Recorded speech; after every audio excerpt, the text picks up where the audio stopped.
გამარჯობა. მივდივართ ბარსელონის ნაკრძალისკენ.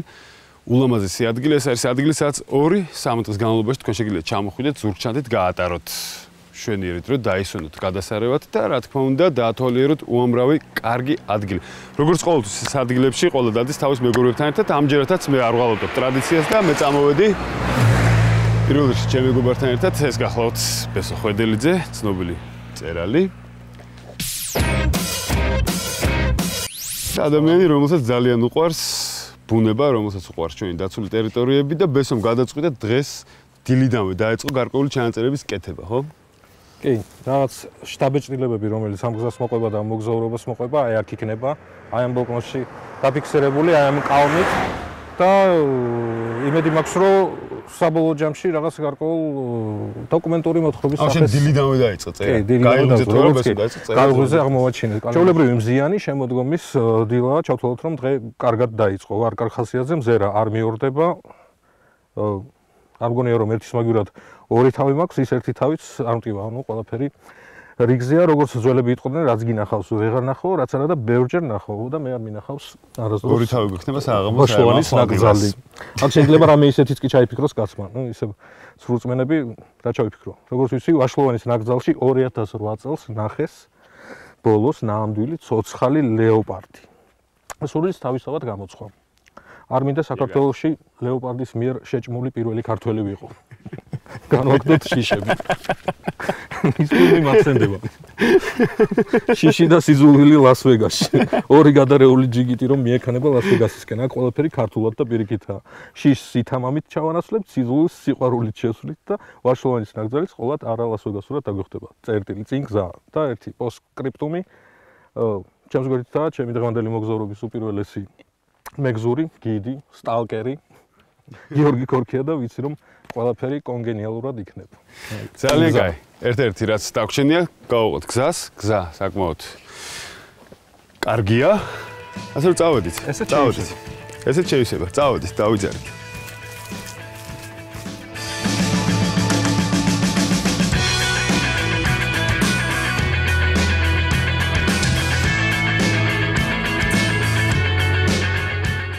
ჩვენ პირდაპირ ნაკრძალში წავედით. დედოფლის წყაროს ვიზიტორთა ცენტრში წასვლა დროის დაკარგვა იქნებოდა. პირველი ადგილი, რომლის დათვალიერებას გადავწყვეტეთ, დათვის ხევი იყო, რომელსაც მერცხლების ხეობასაც ეძახიან.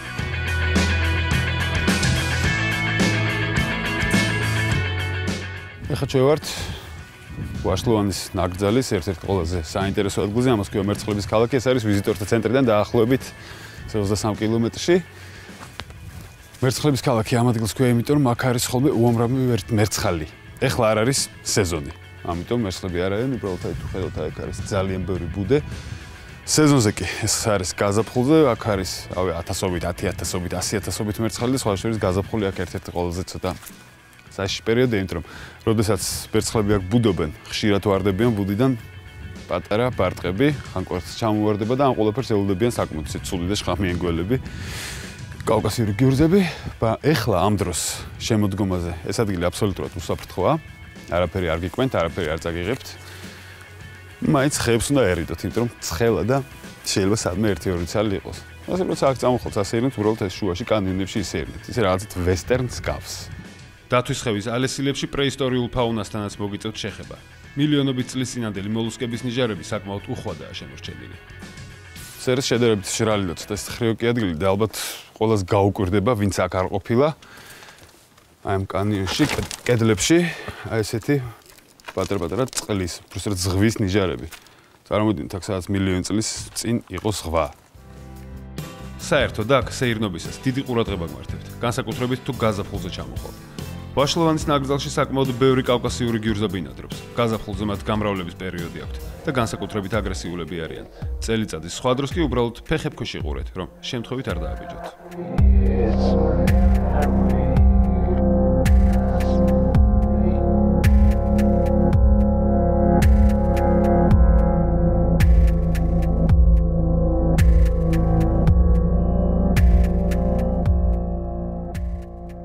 სისხლის მიუხედავად ფეხით ხეობის დიდი ნაწილი მოვიარეთ. მე ფოტოების გადაღებით გავერთე. ბესოს კი მუზები ეწვიენ.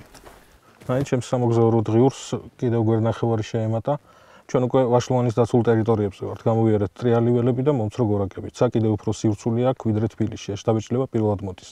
აქ უფრო მეტად იგრძნობა, რომ დედამიწა აშკარად მრგვალია და არა ბრტყელი, როგორც ადრე ეგონათ ჩვენ სინაპრებს. ღრუბლების ფენა ჰორიზონტზე კედელივით ადგას ნაკრძალს. მართლა არ ვიცი. აქაურის ისბრალია თუ მზერა დამეხვეწა, მაგრამ ასეთი სივრცული 3D, 3D-ცა და ასეთივე ღრუბლები არსად მინახავს. პანტიშარის ხეობა მერცხლების ქალაქით იწონებს თავს. კანიონში კლდეებზე უამრავი ბუდეა, როგორც რეინჯერები ამბობენ, გაზაფხულობით, როცა მერცხლები ბუდობენ აქ, ქვემოთ გიურზების მიტინგი იმართება. ისინი თავის ლუკმას ელიან. გადმოვარდნილი კვერცხი, ბარტყი, ეს მათი დღიური ულუფაა. შეკვეთა ამას როგორც 40 ხინკალი, 8 კაბაბი, სულ არ ჭირდება, მათთვის ყველაფერი მზამზარეულადაა, მაგრამ ეს მხოლოდ გაზაფხულზე. ახლა შემოდგომა და ჩვენ წინ მივიწევთ. ვაშლოვანის დაცული ტერიტორიები თავის სიღრმეში გვეპატიჟება. კანიონებიდან გადასახედისკენ დავიწერით. ნაკრძალში უამრავი რამეა დასათვალიერებელი.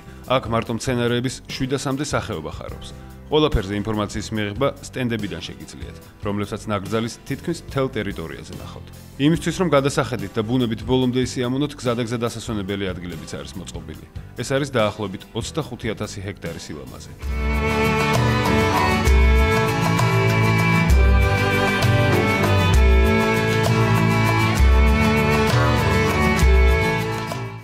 ფლორასაც და ფაუნასაც ისევე როგორც ნებისმიერ დაცულ ტერიტორიაზე, აქაც დიდი პასუხისმგებლობით უვლიან და იცავენ. სწორედ ვაშლოვანშია დაფიქსირებული ლეოპარდი, რომელიც ჩვენთან სავარაუდოდ აზერბაიჯანის ტერიტორიიდან მოხვდა. თუმცა ძირითადად ნაკრძალში მაინც ჩლიქოსნებს შეხვდებით. ჩვენ რეინჯერებს ვოლიერისკენ წავყევით, სადაც ქურციკებს აშენდებენ. აქ რამდენიმე ერთეული ჩლიქოსანია, რომლებსაც ნელ-ნელა გაამრავლებენ. შემდეგ კი ბუნებაში გაუშვებენ.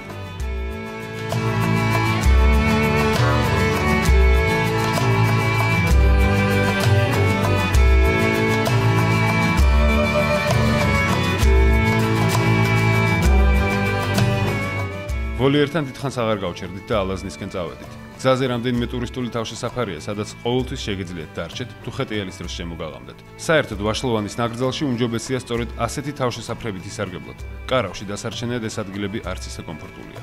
სპეციალური მოწყობილი ადგილები არ არის, საკემპინგო საკაროები, მაგრამ ალტერნატივა ის არის, რომ აქედან სულ რაღაც 5-6 კილომეტრში არის ჭაჭონის აღკვეთილი. იქ არის სასტუმრო ოთახები, ადმინისტრაციის შენობა ქორსართულიანი და აი იქ უკვე შეუძლიათ ეზოშიც კარავი გაშალონ, თუ მაინც კარავით უნდათ დასვენება, თუ არა და სასტუმრო ოთახებია და შენობა შეუძლია დაჩინა ღამე. ვიზიტორთა ცენტრში იქაც ქვევით დედოფლის წყაროში, ხო? ნუ დედოფლის წყაროში ხო თავისთავად ჩვენი ვიზიტორთა ცენტრი ძალიან მოწყობილი და ერთ-ერთი საუკეთესო.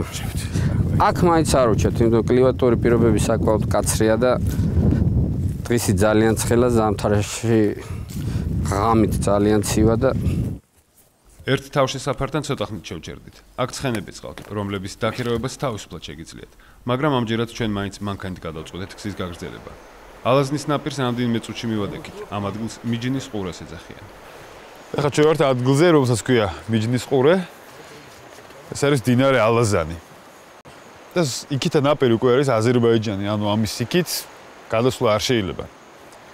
ასე რომ აქტიურად ჩამხვალთ აზერბაიჯანში არ გადახვიდეთ. ვერ გეტყვით რა გიდეთ აზერბაიჯანში, როცა საქართველოში ხარ, მაგრამ არ გადახვიდეთ მაინც.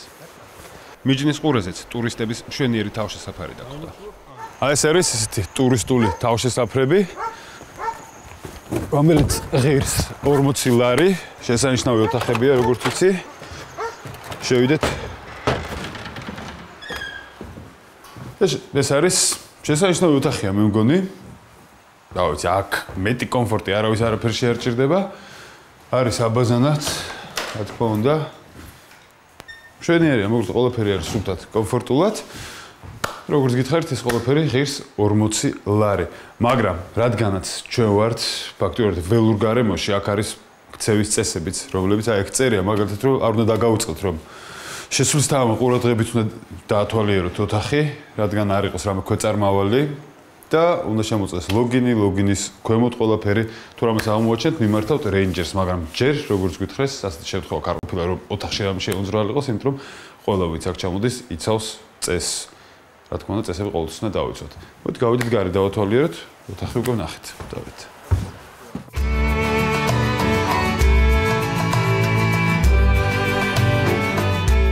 ნელ-ნელა შემოგვაღამდა. მთვარის შუქზე კოცონთან მეორე დღე დავგეგმეთ და დედოფლის წყაროში ვიზიტორთა ცენტრისკენ წავედით. სამანქანეგზა ცოტა შელახული იყო, სამაგიეროდ შიგადაშიგ კურდღლების თვალიერებით ვირთობდით თავს. ნომრები ამ სასტუმროში კომფორტულია, სუფთა და რაც მთავარია იაფი. აქ დარჩენა სულ რაღაც 50 ლარი ღირს. რეკლამის შემდეგ მიტოვებული დასახლება. ტახტი თეფას ტალახი. ფოტოხაბანკში მოხდრივები.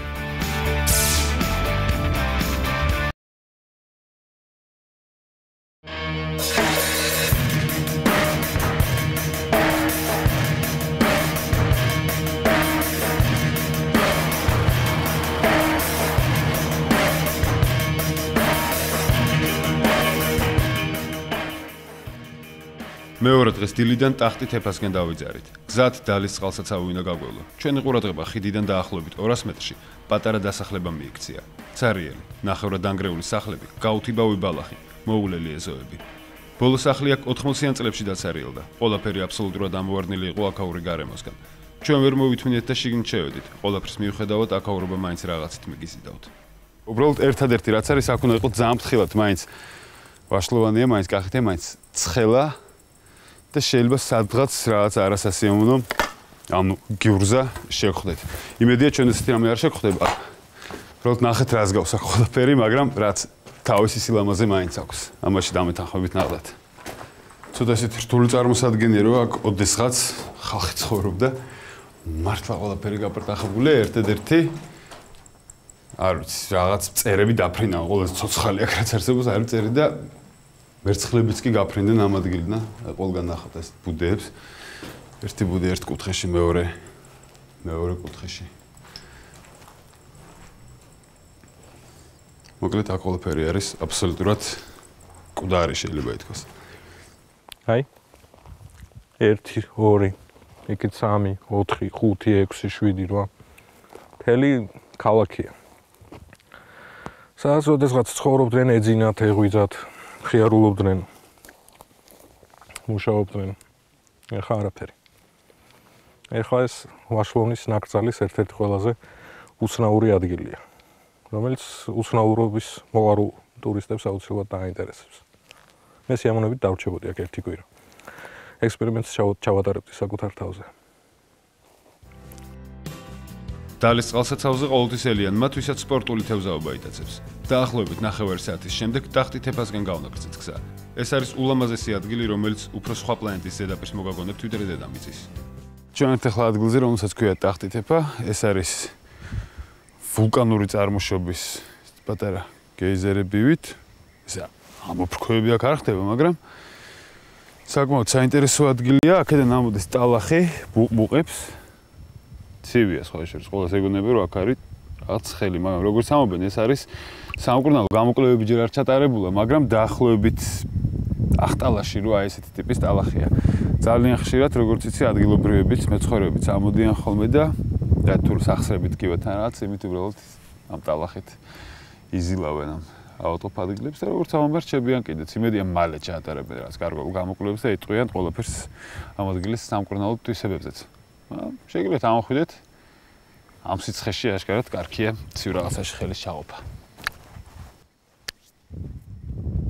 აქაურობა სავსეა პატარ-პატარა ტალახიანი ორმოებით, მაგრამ არის საკმაოდ მოზრდილი კრატერის მსგავსი ორმოებიც, რომლებშიც ტალახთან ერთად ნავთიც ამოდის.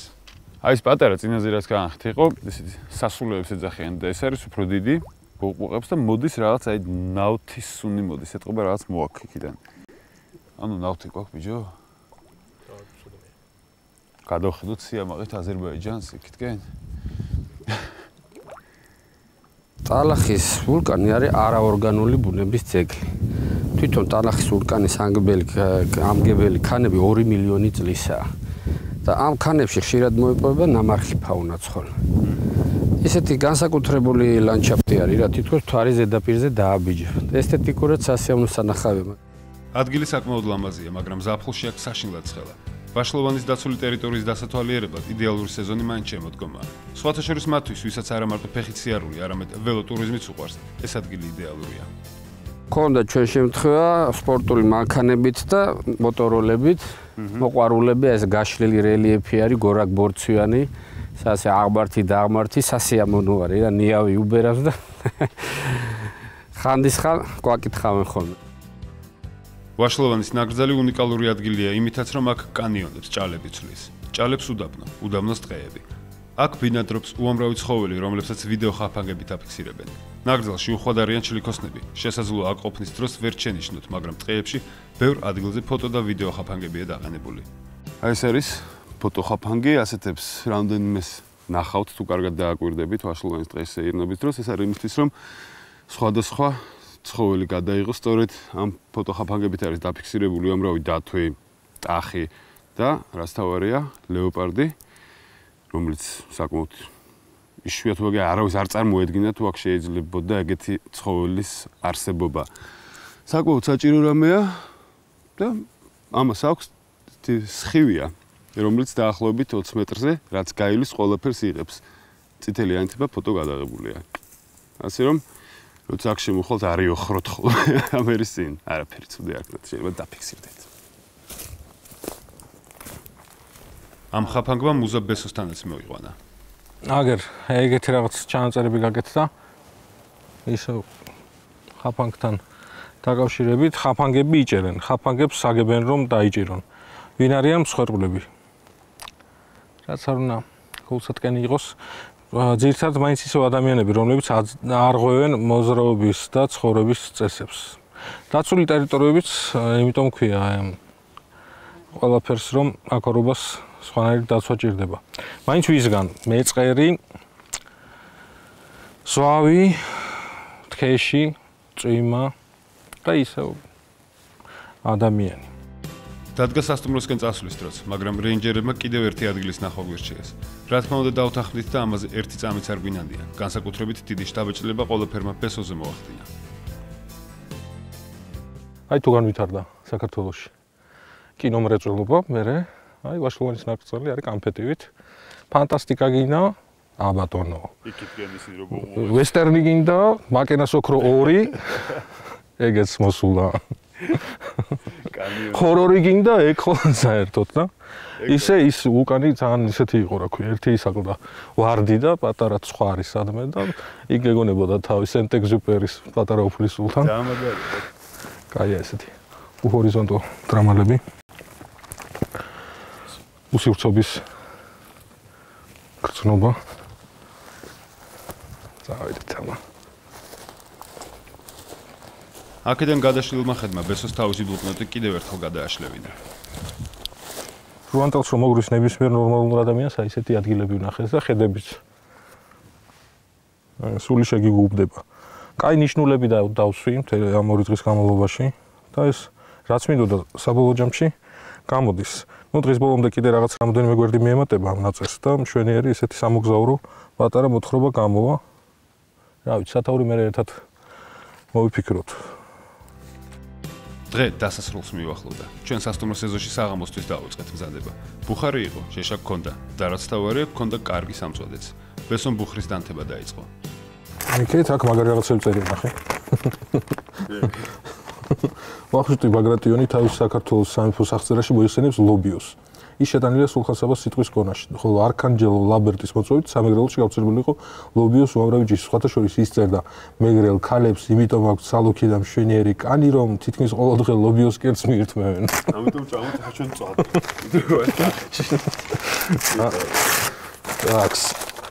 ეს აკა ქაღალდის გარეშე არ იქნება, ეგ ამბავი.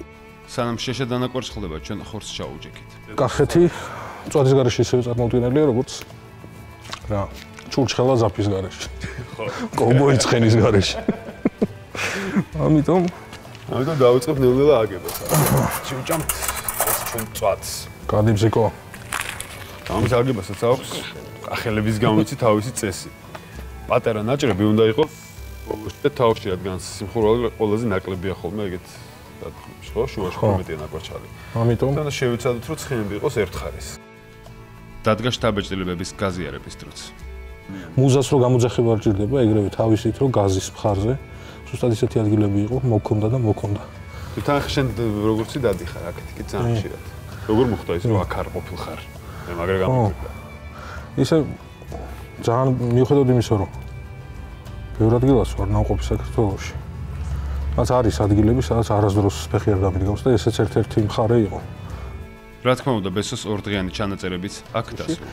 ეს იქნება სუფთა სამოგზაურო დღიური. სუფთა სამოგზაურო დღიური პირველ პირში დაწერილი ჩემი მხრიდან.